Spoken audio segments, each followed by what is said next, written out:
When I saw him again after all those years, my heart betrayed me before my mind could catch up. It was a simple Saturday afternoon, the kind where I usually ran errands without thinking much about anything. I was at the local grocery store, pushing my cart down the aisle like every other suburban wife, when my eyes landed on a face I hadn't seen in years. There he was, Daniel, my old neighbor, the man who used to live just 2 houses down from us, who had packed up and left after his divorce. I remembered that day clearly, the moving truck, the boxes, the way I stood by my window pretending not to care. Back then, I was younger, restless, and secretly fascinated by him. He was older than me by a few years, but he carried himself with this confidence that always drew me in. Our interactions had been innocent enough, neighborly chats, brief laughs at the mailbox, a wave when he jogged past my yard, but underneath, I always felt that pull. And now, years later, here he was, standing in the same store aisle, holding a basket like fate had casually placed him in my path again. "Claire," he said, his voice warm, familiar, and unsettling all at once. I froze. "Daniel? Oh my God, it's been forever." He smiled, that same smile that used to linger in my mind long after I closed the curtains of my kitchen window. "Yeah, it really has. I almost didn't recognize you." I wanted to laugh, to say something witty, but instead I just stared, caught somewhere between shock and curiosity. My heart pounded in a way that felt both exciting and dangerous. I quickly reminded myself that I was married, a devoted wife, a woman who had built a life around routine, loyalty, and stability. But in that moment, staring at him, all of that felt like background noise. We talked for a while, right there between the cereal boxes and the canned soups. He told me he had moved back into town for work. A new opportunity had brought him closer, and he was staying not too far away. His voice was calm, but his eyes, they had that same energy I remembered. A spark, like he was holding on to something unspoken. "Wow," I finally said. "It's strange. I didn't think I'd ever see you here again." "Well, I guess life has a funny way of circling back," he replied, his lips curving into that half-smile that always made me uneasy in the best way. I laughed, though it came out softer than I intended. He asked about me, about my life. And of course, I told him about my husband, about how we were doing well. I painted the picture of a perfect life, though deep down I knew it wasn't quite as perfect as it looked. My husband, Mark, was a good man, yes, but good can sometimes feel like routine. Our marriage had slipped into something predictable, steady, and sometimes painfully quiet. Daniel listened carefully, nodding, but I could sense something underneath. Maybe it was just me projecting, or maybe he felt the same tension I did. "Maybe we should catch up properly sometime," he said casually, like it wasn't dangerous at all. I hesitated, the smart part of me screaming no. But then I heard myself say, "Yeah, maybe we should." That night I couldn't sleep. I lay in bed next to Mark, listening to the soft sound of his breathing, and I thought about Daniel. About the way his eyes had lingered a little too long, the way his smile had tugged at parts of me I thought had been buried. I hated myself for it, but I couldn't deny the excitement that had lit up inside me. I tried to push the thoughts away, telling myself it was nothing. He was just an old neighbor, just someone from the past. But deep down I knew better. The next week, I saw him again. Not by chance this time. I had gone out for coffee, and there he was, sitting outside the cafe with his laptop. He waved me over like it was the most natural thing in the world. "Claire," he said with that easy confidence. "Join me." I should have said no. I should have walked away. But instead I sat down. We talked for over an hour. About life, about how things had changed. He told me stories from the years he'd been gone, about work, about travel, about the mistakes he'd made. I listened, fascinated, like a teenager hanging on every word. And then, when I finally stood to leave, he touched my arm, just lightly. But it was enough. Enough to remind me of everything I was risking. Enough to make me realize how fragile the line between friendship and something else really was. "Claire," he said quietly, "it's really good seeing you again." My throat tightened. "Yeah, you too." I walked back to my car, but I felt like I was floating, dizzy with something I couldn't name. That evening, as I cooked dinner in the kitchen, Mark walked in and kissed my cheek like he always did. And just like that, the guilt hit me. Hard. He asked how my day was, and I lied, saying it was fine, nothing special. But inside, I was unraveling. I told myself it would stop there, that I'd put an end to it before it went too far. But deep down, I already knew the truth. I wanted more. And the scariest part, I knew Daniel did too. That was the beginning. The return of a man who should have stayed in my past. The spark that should have burned out years ago, but instead had been reignited in a grocery store aisle on a Saturday afternoon. If only I had known then what it would cost me. I wish I could tell you that I was strong enough to walk away, that I saw the danger in Daniel's smile and chose to step back before it went too far. But that would be a lie. The truth is, once I opened the door to him, even just a little, it was impossible to close it again. It started small, too small for me to admit it was wrong. A text message here and there. A coffee date every now and then. We told ourselves it was harmless. Old friends catching up. Two adults who happened to share history, reconnecting after years apart. But deep down, we both knew what was really happening. I remember the first time he texted me late at night. Mark was asleep beside me, his breathing steady, the glow from my phone lighting up the dark bedroom. "Daniel, you couldn't sleep either?" I stared at the screen, my heart racing. I should have ignored it. Instead, I typed back, "Me, yeah. Just one of those nights. Daniel, maybe it's because we're both thinking about the same thing." I froze. That message was a line crossed, plain and simple. My hands trembled, but instead of putting the phone away, I typed back, "Me, and what would that be?" The 3 dots appeared. And then, "Daniel, us." The way it used to feel when we talked. The way it still feels. I remember my chest tightening, heat rushing to my face. I knew I should delete the message, block his number, pretend it never happened. But instead, I whispered to myself, "God help me," and let the conversation continue. That night, for the first time in years, I felt alive. The next week, he came over. I hadn't planned it, hadn't asked him to, but somehow it happened. Mark was working late, and I was in the kitchen when I heard the knock at the door. When I opened it, Daniel was standing there with that familiar half-smile. "I was in the neighborhood," he said softly.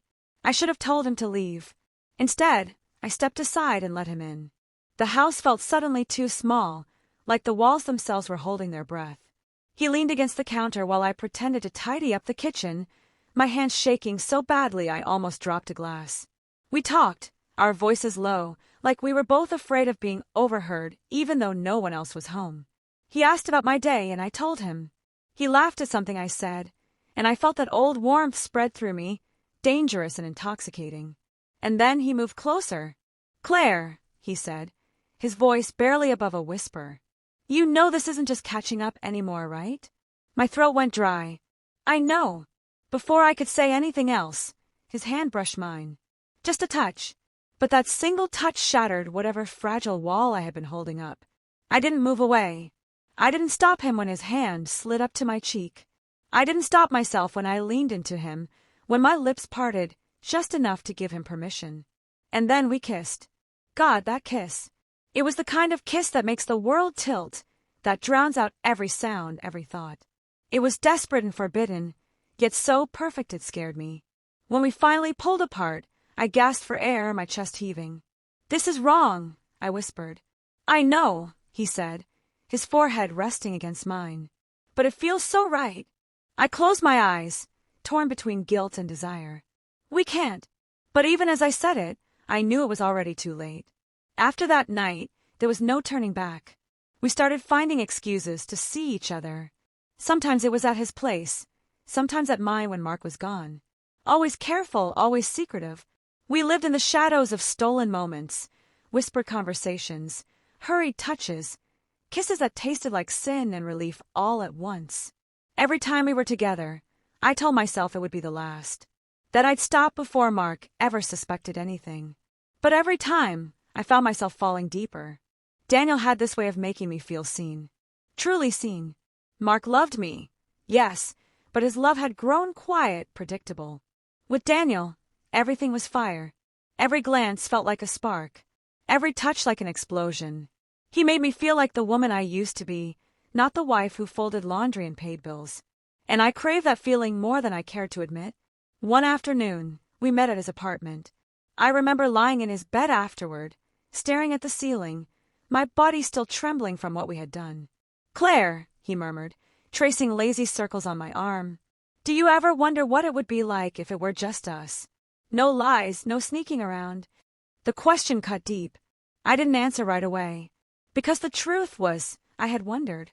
But the reality was different. I was married. I had a husband who trusted me, who kissed me goodnight, who had no idea that while he worked late to provide for us, I was in another man's bed. The guilt gnawed at me, but it wasn't enough to stop me. Not then. Instead, I whispered, "Don't ask me that, Daniel. Please." He kissed my forehead. "I can't help it. You're all I think about." And just like that, I let myself fall deeper into him, knowing full well I was building a house of lies that would eventually come crashing down. Looking back now, I realize how reckless we were. How blinded I was by the thrill, by the attention, by the way he made me feel like I was more than just a wife going through the motions. But at the time, all I could think about was us. The stolen moments, the secret glances, the way my heart raced whenever my phone buzzed with his name. It was a dangerous game, and I played it willingly. What I didn't know was how soon it would all come undone. Guilt is a strange thing. It doesn't always hit you all at once. Sometimes it creeps in quietly, like a shadow that stretches across the floor when you're not paying attention. Other times, it slams into you, sudden and merciless, leaving you gasping for air. For me, it was both. There were nights I lay awake, watching Mark sleep peacefully beside me, and felt my chest ache with shame. I'd reach out, touch his arm, and wonder how he hadn't noticed the difference in me, how he hadn't seen that I wasn't all his anymore. And then there were mornings when Daniel's kiss still lingered on my lips, and instead of guilt, I felt only hunger. Hunger for more of him, more of the thrill, more of the fire that Mark could no longer ignite. It was a dangerous cycle, one that left me dizzy and exhausted. But I kept going, too addicted to stop. Mark wasn't blind. He started to notice the little things. One evening, I was folding laundry when he leaned against the doorway, arms crossed. "You've been smiling at your phone a lot lately," he said, his tone casual but his eyes sharp. My heart skipped. I kept my head down, forcing a laugh. "Oh, it's just Sarah. You know how she is, always sending memes and silly videos." He nodded slowly, but his eyes lingered on me a moment too long before he turned away. That night, when he kissed me, I tried to respond the way I used to. Tried to lose myself in the comfort of his touch, but my body betrayed me. I couldn't stop comparing the warmth of his kiss to the fire of Daniel's, and Mark felt the distance. I could tell. The lies became second nature. A quick run to the store, a sudden coffee date with a friend, an afternoon errand that stretched longer than it should, each excuse carefully crafted, each one carrying just enough truth to seem believable. But beneath it all, I was unraveling. One afternoon, Daniel and I met in his car, parked in a quiet spot away from prying eyes. It was reckless, but we didn't care. We kissed like we were starving, hands tangled, breathless and desperate. When I finally pulled away, I caught sight of my reflection in the side mirror, flushed cheeks, swollen lips, wild eyes. I barely recognized the woman staring back at me. "This is getting dangerous," I whispered. Daniel cupped my face, his gaze steady. "I don't care. Do you?" I wanted to say yes. I wanted to be strong, to end it before it all collapsed. But instead I whispered, "No. I don't care either." And in that moment, I sealed my own fate. It wasn't just the lies. It was the way Daniel invaded my thoughts, even when he wasn't around. I'd be cooking dinner with Mark, and suddenly wonder if Daniel would like the dish. I'd be walking through the grocery store and find myself picking up his favorite snacks without thinking. It was madness. A secret life running parallel to my marriage, hidden just beneath the surface. And yet I couldn't stop. One night, Mark came home earlier than expected. I was sitting on the couch, phone in hand, mid-conversation with Daniel. The sound of the door unlocking jolted me, and I scrambled to put my phone down. Mark stepped in, smiling, holding a bag of takeout. "Surprise. Thought I'd give you a break from cooking tonight." I forced a smile, my pulse racing. "That's sweet. Thank you." But his eyes flickered to my phone. For a second, I thought he knew. Thought he could see the guilt written all over me. He set the food down, came over, and kissed my cheek. "You okay?" You seem distracted lately. My throat tightened. I'm fine. Just tired, that's all. He searched my face for a moment, then nodded. Maybe we should take a trip. Just the two of us. Get away for a while. The suggestion hit me like a punch. A trip. Alone with him. No Daniel. No excuses. No stolen moments. Yeah, I said weakly. Maybe. But even as I said it, I knew I didn't mean it. The truth is, part of me wanted to get caught. Not because I wanted to hurt Mark, I didn't. God knows I never wanted to shatter him. But because living in this in-between space, half in my marriage and half in Daniel's arms, was slowly killing me. Every day, the weight of the secret grew heavier. Every kiss with Daniel felt sweeter but sharper, like pressing a blade against my skin. And still I couldn't walk away. The breaking point came one evening when Daniel looked at me with those burning eyes and said, "Claire, I can't keep pretending. I want you. All of you. Not just the scraps of time you can give me." I froze. "Daniel." He shook his head. Don't give me excuses. You feel it too. This isn't just an affair, it's more than that. And you know it." His words tore me open. Because he was right. What I felt for him wasn't just lust. It was deeper, more dangerous. And admitting it to myself was terrifying. I left his place that night shaken, guilt crashing over me in waves. I drove home in silence, my hands gripping the steering wheel, so tightly they hurt. When I walked through the door, Mark was sitting on the couch, waiting. "You're late," he said quietly. My heart stopped. In that moment, I realized something. The walls were closing in. I had built the secret world brick by brick, lie by lie, kiss by kiss. And now, it was only a matter of time before it all came crashing down. The cracks were already showing, in Mark's questions, in Daniel's demands, in my own trembling hands. And I knew, deep down, that I was standing on the edge of a cliff. One step further, and there would be no going back. Mark's words, "You're late," hung in the air like a noose tightening around my neck. I froze in the doorway, keys still clutched in my hand. His voice hadn't been sharp, not angry, not even accusatory. But it was the quiet that unnerved me. The kind of quiet that tells you the storm is already here, and you just haven't felt the rain yet. Traffic," I stammered, forcing a weak smile. "You know how it gets." Mark's eyes were fixed on me, steady and unreadable. "I called Sarah," he said finally. My blood turned cold. "She said she hasn't seen you in weeks." For a moment, I couldn't breathe. The walls seemed to close in, the room shrinking around me. My excuses, my carefully woven lies, were unraveling faster than I could hold them together. "Oh," I said quickly, my voice too bright, too brittle. "I must have mixed up the dates. I wasn't with her tonight." "Then where were you, Claire?" His voice was calm, too calm. I swallowed hard, scrambling for an answer, any answer. "I just went for a drive. I needed some air." He leaned back on the couch, arms crossed, studying me. "You've been needing a lot of air lately."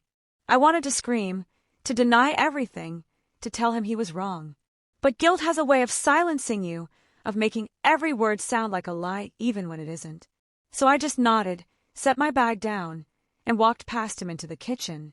My hands shook as I opened the fridge, pretending to look for something, anything, to avoid his gaze. The following days were unbearable. Mark didn't yell. He didn't confront me again. But his silence spoke louder than words ever could. He moved through the house like a ghost, watching me when he thought I wasn't looking, his eyes heavy with suspicion. Every time my phone buzzed, I jumped. Every message from Daniel felt like a ticking bomb in my pocket. I tried to keep things normal, cooking dinner, asking about his day, laughing at the right moments. But the air between us had shifted. It was heavier now, dense with unspoken questions. And Mark wasn't the only one pressing me. Daniel grew restless. One evening, as we sat in his apartment, his fingers trailing lazily along my arm, he said, "You're slipping, Claire." I stiffened. "What do you mean?" He turned to face me, his eyes sharp. "Your husband isn't stupid. He knows something's going on. And I'm tired of being your secret. I'm tired of hiding."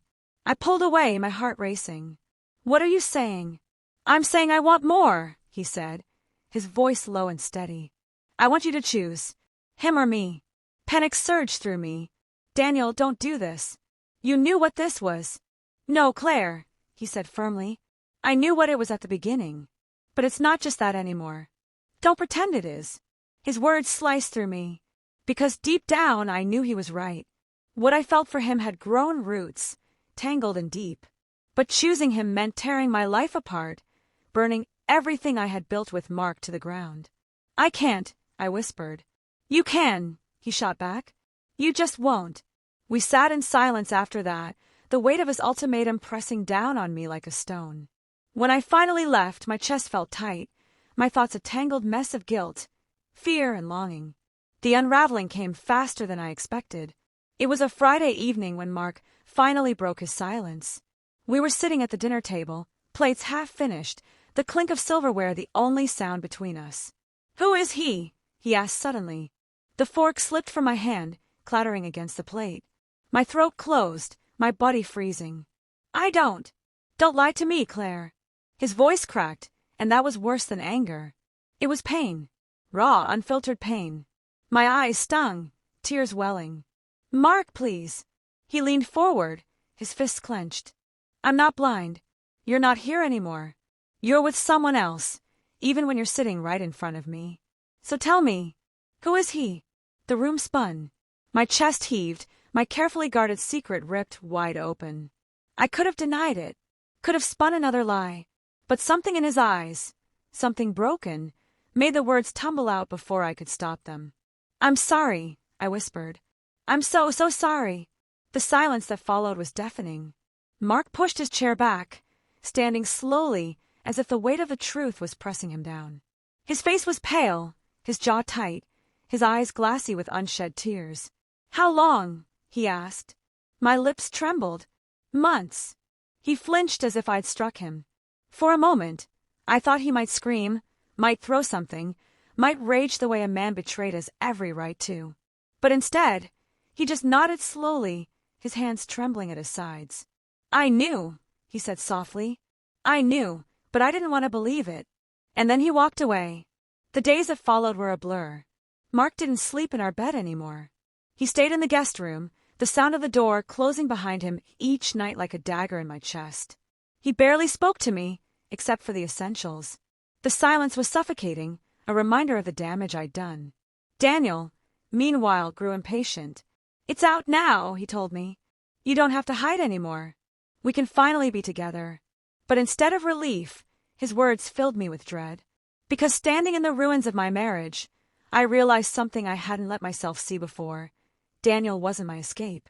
He wasn't the solution.